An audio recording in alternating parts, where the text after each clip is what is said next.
se encuentran contenidos a grandes rasgos en dos apartados en el 146 del Código Nacional de Procedimientos Penales.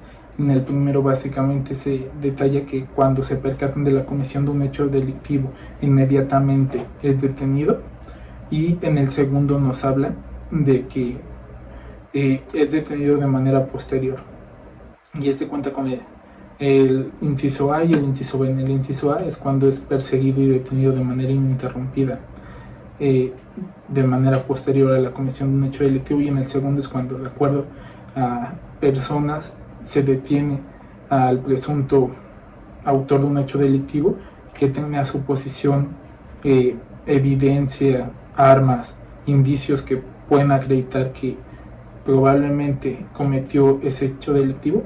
Y cualquier persona que haya hecho la detención lo tiene que poner a disposición del Ministerio Público. El Ministerio Público debe de calificar de legal la detención si por cualquier supuesto que sea como una violación procesal de derechos humanos o básicamente esto, pues tiene que decretar su inmediata liberación. De no ser así, tiene un plazo de 24 horas de acuerdo a la Constitución para ponerlo a disposición del órgano jurisdiccional. Y en las detenciones flagrancia que requieran querella, se da un plazo de 12 horas a la víctima o ofendido para que la presente, 24 si se desconoce, y de no hacerlo igual se tendría que decretar la liberación. Y pues si es un extranjero tiene derecho a asistencia consular, que básicamente es que se le notifique a los representantes de su país para que lo asistan y pues tenga la defensa legal adecuada. Y en el supuesto de caso urgente ya se puede acreditar por las condiciones, por el riesgo a una sustracción o este tipo de situaciones.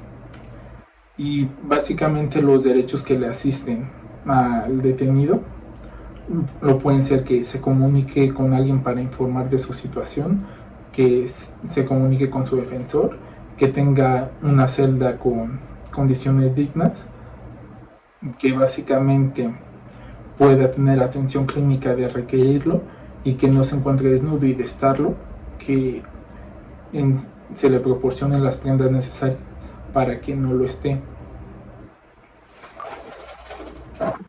Bueno, básicamente las formas de conducción del imputado al proceso son tres, que son la citación, por medio de la cual se cita al imputado a la audiencia inicial, la orden de comparecencia, que se da cuando no asiste por medio de la citación, y básicamente por medio del uso de la fuerza pública se tiene que utilizar para garantizar su comparecencia.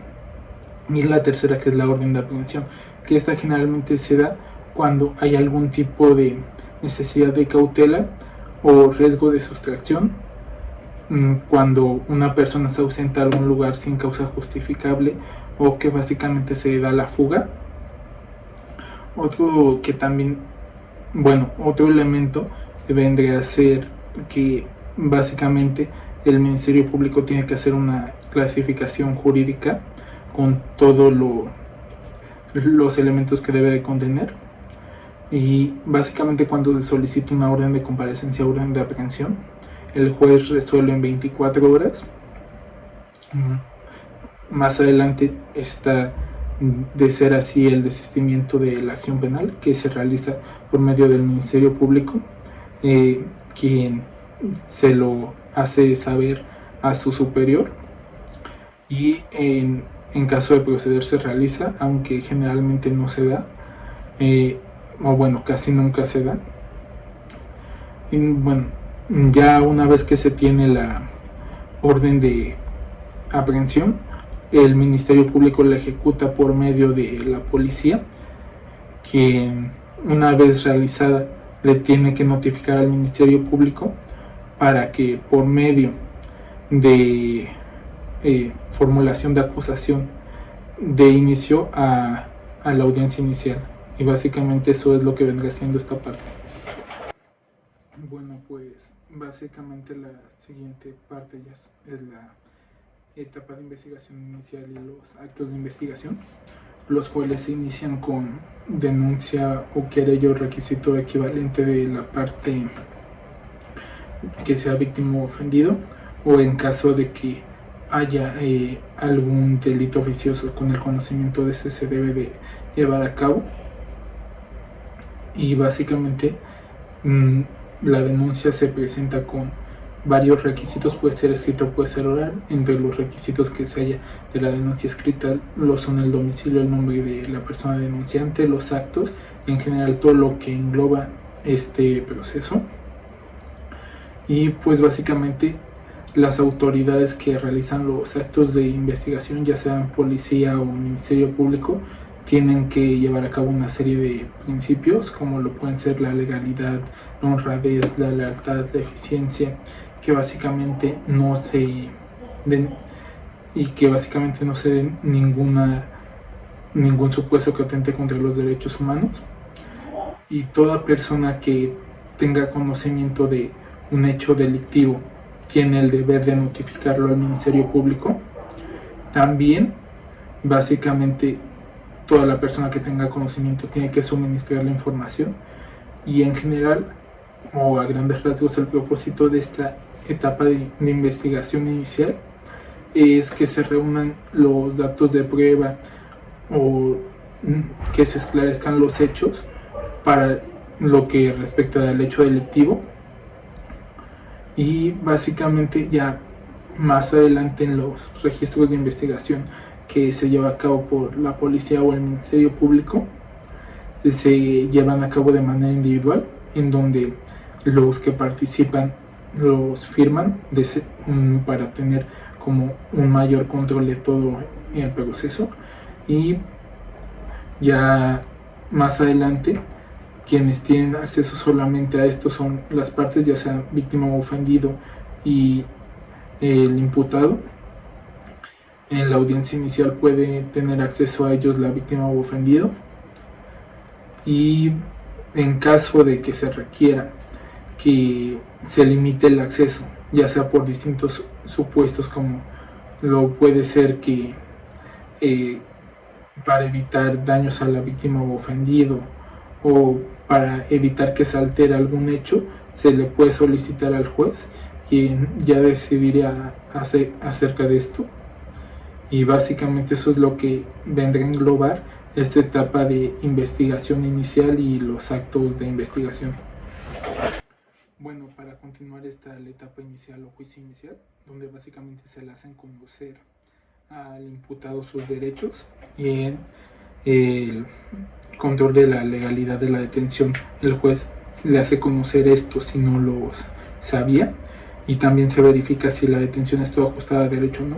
Después el Ministerio Público formula imputación, que básicamente se le hace conocer al imputado que se sigue una investigación en su contra de los hechos que se le atribuyen. Más adelante se le da la oportunidad de declarar al imputado. De hacerlo se le advierte que todo lo que diga puede ser usado en su contra.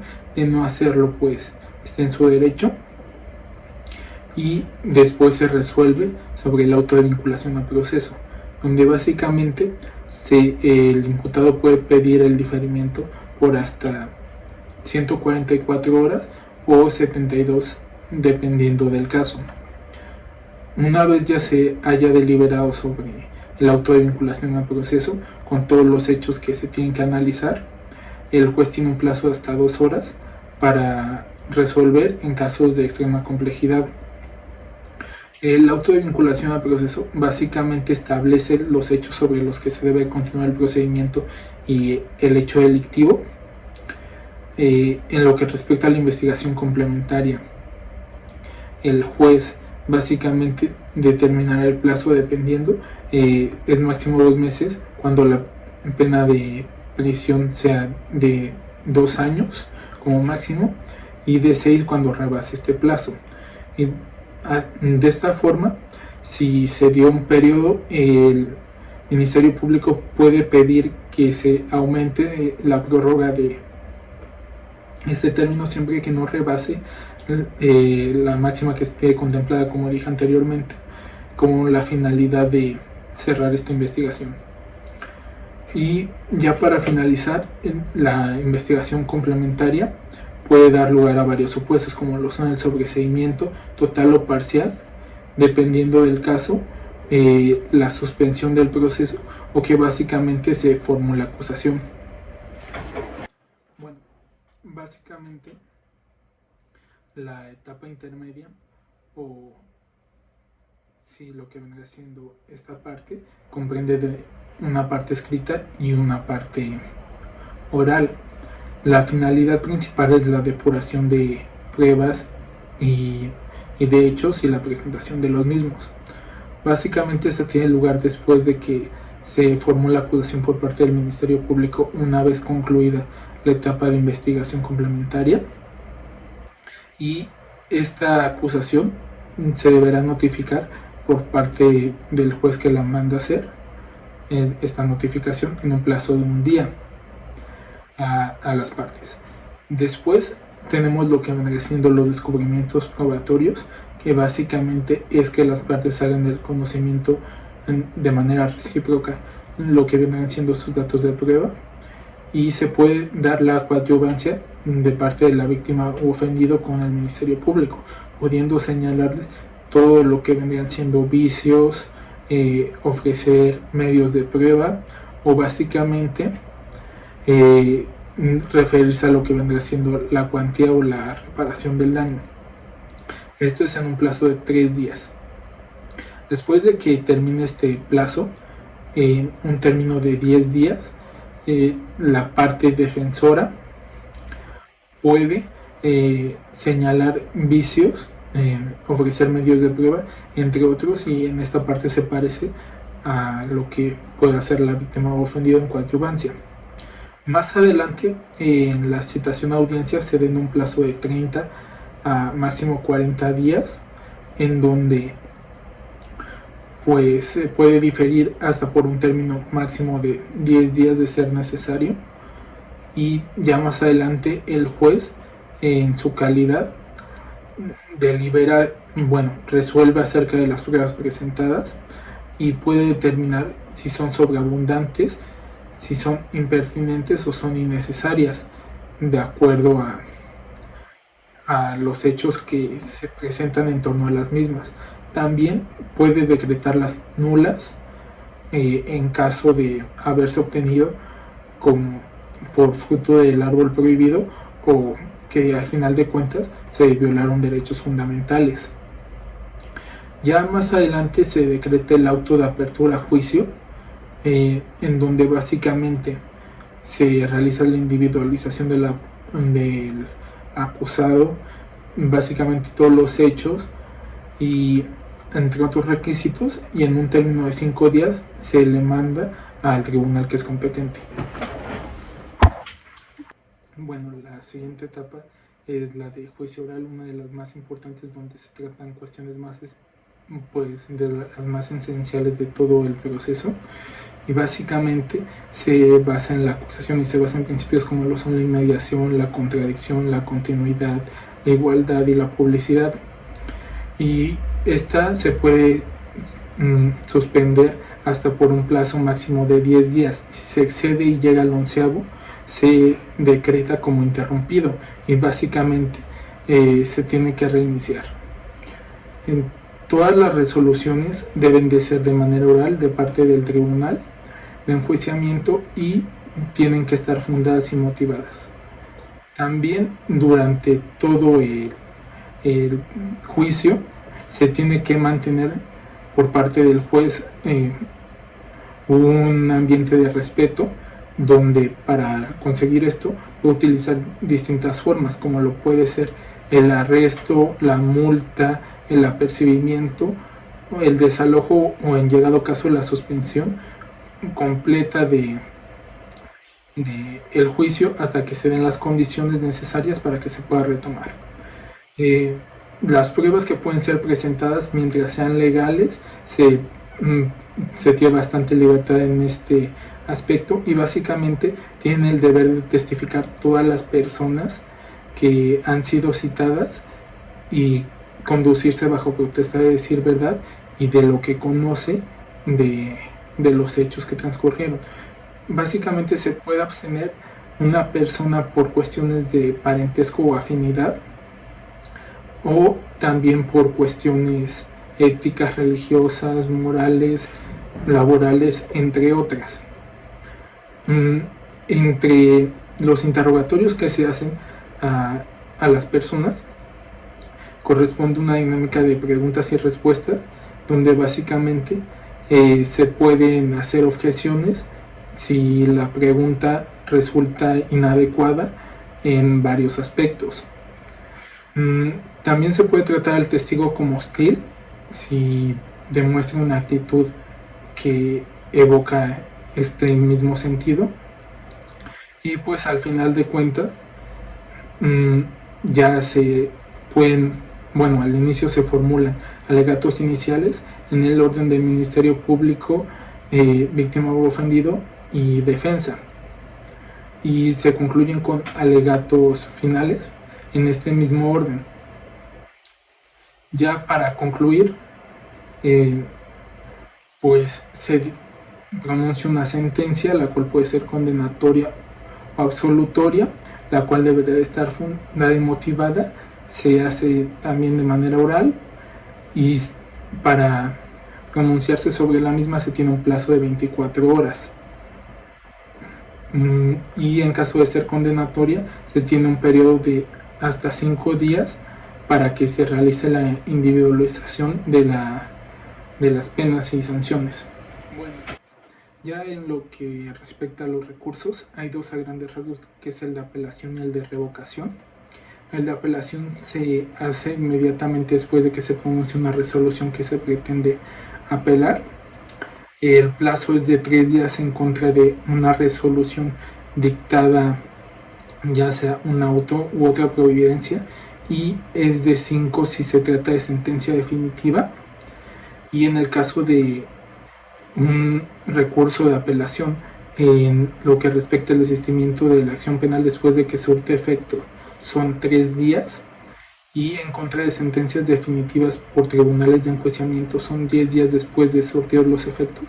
Igual se hace un escrito donde se relatan todos los agravios que se pretenden apelar, y básicamente en la audiencia ya se delibera acerca de estos agravios, pero no se pueden incluir más, y al concluir esta audiencia, dentro de los 3 días siguientes se emite la resolución.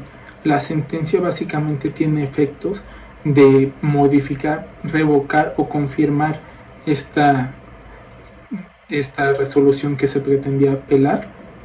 Y por otro lado tenemos lo que es el recurso de revocación, que básicamente funciona en contra de resoluciones de mero trámite, y se rigen bajo lo que viene a ser que se tiene que promover de manera inmediata antes de que termine una audiencia, si la resolución se emitió dentro de la misma audiencia, y se hará de manera oral. Y en el segundo supuesto es que básicamente se tiene que hacer en contra de resoluciones que se dictaron de manera externa a la audiencia dentro de los 2 días siguientes a que se tiene conocimiento de la notificación. Bueno, ya para concluir tenemos lo que son los métodos alternos y el procedimiento abreviado. Básicamente tenemos que viene a ser el acuerdo reparatorio que se lleva a cabo entre la víctima o ofendido y entre el imputado, en el cual se puede llevar a cabo siempre que sea un delito culposo, sea un delito patrimonial sin violencia hacia las personas, o sea uno de querella o requisito equivalente. Este puede tener un plazo de cumplimiento diferido o instantáneo. De no fijarse plazo se entenderá como 1 año, y en caso de que se lleve un incumplimiento de esto, se regresará al estado anterior que tenían las cosas a la celebración de este acuerdo. Durante varias partes se les puede ofrecer al imputado y a la víctima o ofendido que lleven a cabo este tipo de acuerdo, el cual el juez de control revisa una vez celebrado para que no sea demasiado desproporcionado o desmedido el acuerdo al que hayan llegado las partes.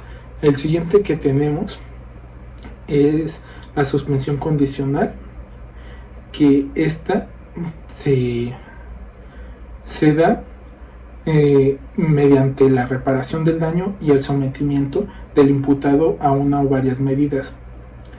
Dentro de las medidas que están pueden ser no portar armas, no conducir vehículos, evitar frecuentar lugares o personas, tener una asistencia a lugares de tratamiento psiquiátrico, psicológico o a centros de rehabilitación.